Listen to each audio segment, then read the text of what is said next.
my channel. Jangan lupa subscribe dan bunyikan loncengnya.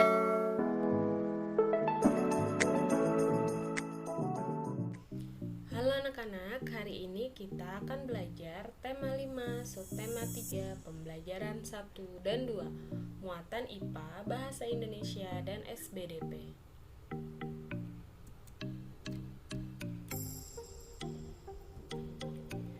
Salah satu ciri khas konsumen adalah memakan makhluk hidup lain untuk mendapatkan energi. Tahukah kamu bahwa konsumen dapat memakan lebih dari satu makhluk hidup? Contohnya adalah elang, seperti gambar di samping. Coba sebutkan contoh konsumen lain yang memakan makhluk hidup lebih dari satu. Hubungan rantai makanan dan jaring-jaring makanan. Hubungan beberapa konsumen dan produsen di dalam suatu ekosistem disebut jaring-jaring makanan. Jaring-jaring makanan terdiri atas beberapa rantai makanan. Contoh rantai makanan adalah, ini ada produsen yaitu rumput dimakan oleh belalang, kemudian ada kadal, lalu ada ular, kemudian ada elang. Nah, ini adalah konsumen, lalu ini jamur atau pengurai. Nah, ini contoh dari rantai makanan. Makhluk hidup sangat bergantung kepada makhluk hidup lain dan lingkungannya. Ketergantungan ini menjadi bagian dari kehidupan di dalam sebuah ekosistem. Pada pelajaran sebelumnya, kamu telah memahami tentang rantai makanan. Pada rantai makanan dijelaskan tentang peristiwa makan dan dimakan antara makhluk hidup dengan urutan tertentu. Dalam kehidupan, beberapa rantai makanan dapat saling terhubung satu sama lain. Urutan peristiwa makan dan dimakan pada rantai makanan menjadi lebih kompleks. Beberapa rantai makanan tersebut saling terhubung membentuk jaring-jaring makanan. Oleh karena itu, jaring-jaring makanan diartikan sebagai gabungan dari rantai-rantai makanan yang berhubungan dalam suatu ekosistem. Nah, ini adalah contoh satu rantai makanan. Jadi ini adalah peristiwa makan dan dimakan. Jadi ini rumput, produsen dimakan oleh belalang, kemudian belalang dimakan oleh kadal, kadal dimakan oleh ular, ular dimakan oleh elang. Nah, di sini ada konsumennya ada 4, belalang, kadal, ular, dan elang. Kemudian ini adalah pengurai. Makhluk hidup yang memiliki tingkat kelima atau konsumen puncak adalah elang.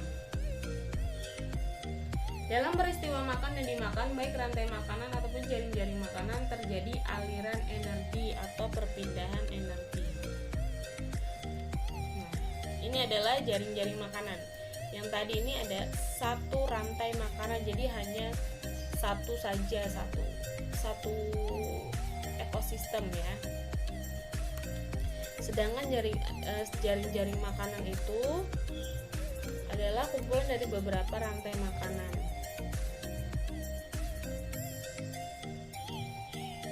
Dalam peristiwa makan dan dimakan, baik pada rantai makanan ataupun jaring-jaring makanan, terjadi aliran energi atau perpindahan energi. Ketika suatu makhluk hidup memakan makhluk hidup lainnya, maka terjadi perpindahan energi dari makhluk hidup yang dimakan ke makhluk hidup yang memakan. Namun, tidak semua energi berpindah. Sebagian energi dalam bentuk panas berpindah ke lingkungan. Perhatikanlah bagian perpindahan energi berikut. Padi dimakan oleh belalang atau tikus. Kemudian belalang dimakan oleh katak atau bunglon. Tikus dimakan oleh ular atau elang. Nah, di sini adalah jaring-jaring makanan. Terjadinya aliran energi yang tidak semua berpindah ya dari energi sini ke sini. Jadi sebagian itu berpindah dalam bentuk panas ke lingkungan. Contohnya adalah tanaman padi. Sebagai produsen, dia memanfaatkan energi cahaya matahari untuk melakukan fotosintesis. Nah, proses fotosintesis menghasilkan zat pati yang merupakan sumber energi bagi tanaman padi. Selanjutnya, energi dalam tanaman padi akan berpindah ke konsumen satu, yaitu belalang atau tikus. Selanjutnya, energi pada tikus akan berpindah kepada konsumen 2, yaitu ular. Ketika ular memakan tikus. Selanjutnya, energi dalam tubuh ular akan berpindah ke konsumen 3, yaitu elang. Elang akan mendapatkan energi ketika ia memakan ular. Ketika tikus memakan tanaman padi, ular memakan tikus, lalu elang memakan ular, maka sebagian energi akan hilang ke lingkungan dalam bentuk panas. Karena sebagian energi dilepaskan, membuat energi yang ada pada makhluk hidup yang dimakan menjadi berkurang. Hal ini menyebabkan jumlah energi yang terkandung dalam konsumen tingkat pertama hingga konsumen pada tingkat yang lebih tinggi semakin sedikit. Di dalam rantai makanan terjadi saling ketergantungan antara produsen, konsumen, dan pengurai. Keseimbangan antara produsen, konsumen, dan pengurai akan berpengaruh terhadap keseimbangan ekosistem. Menurutmu, apa yang terjadi jika populasi belalang di sebuah ekosistem meningkat? Ekosistem secara alami akan mengalami perubahan menuju keseimbangan. Perubahan dalam ekosistem bisa disebabkan oleh faktor di dalam ekosistem atau faktor di luar ekosistem. Faktor dalam meliputi perubahan yang disebabkan oleh komponen ekosistem itu sendiri, yaitu komponen biotik dan abiotik.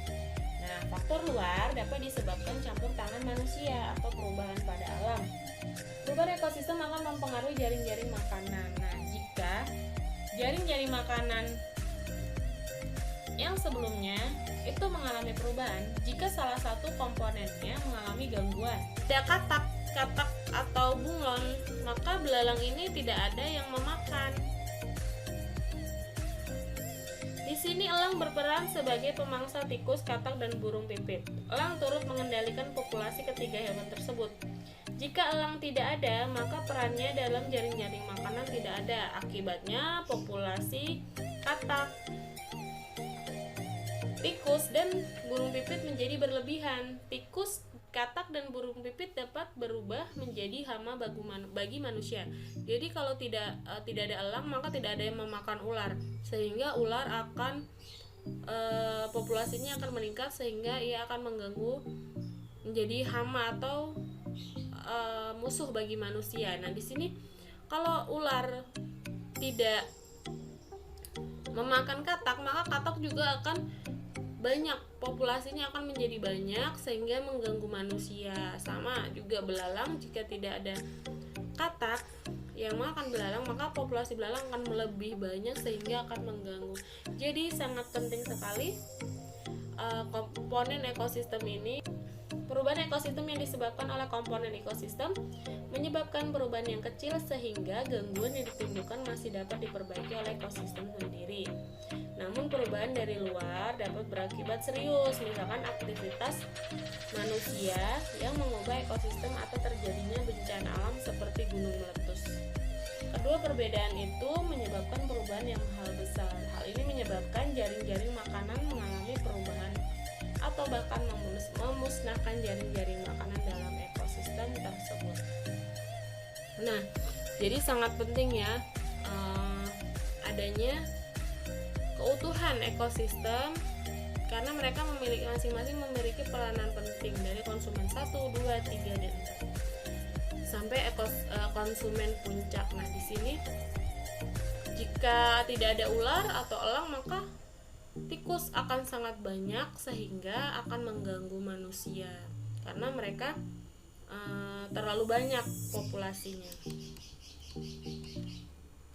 Nah, anak-anak, pada pembelajaran sebelumnya kalian sudah ditugaskan untuk menyajikan ide pokok dalam bentuk peta konsep. Nah, ini adalah langkah-langkah membuat peta konsep. Yang pertama, buatlah kolom utama untuk menuliskan judul teks yang kamu baca.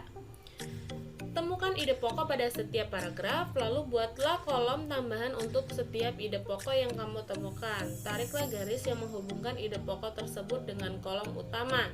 Kamu dapat menambahkan penjelasan singkat pada setiap ide pokok. Buatlah peta konsep pada kertas tugasmu. Nah, ini adalah contoh peta konsep ekosistem sawah. Nah, di sini adalah judul dari teks yang akan kalian tulis, kalian buat peta konsep ya, teks non fiksi. Contoh judulnya adalah ekosistem sawah. Lalu di Paragraf pertama itu di ide pokoknya kalian tulis, oh di sini paragraf pertama tentang definisi atau pengertian ekosistem kalian tulis. Lalu yang kedua misalkan paragraf 2 tentang ekosistem sawah merupakan salah satu jenis ekosistem apa. Nah, di situ kalian tulis. Lalu paragraf 3 tentang hubungan rantai makanan dan ekosistem. Lalu yang ketiga, contoh rantai makanan dalam suatu ekosistem dan prosesnya. Kemudian paragraf terakhir itu adalah berisi kesimpulan.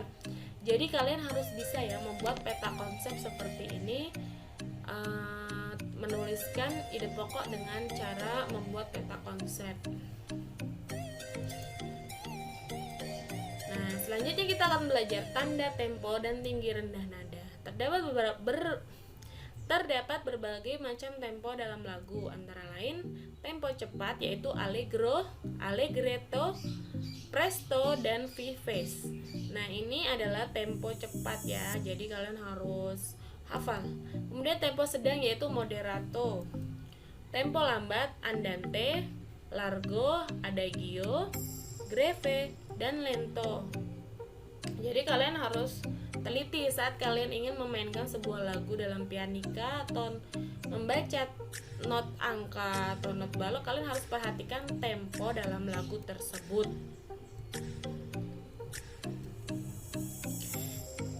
Mengamati properti tari dan memperagakan gerakan tarian daerah.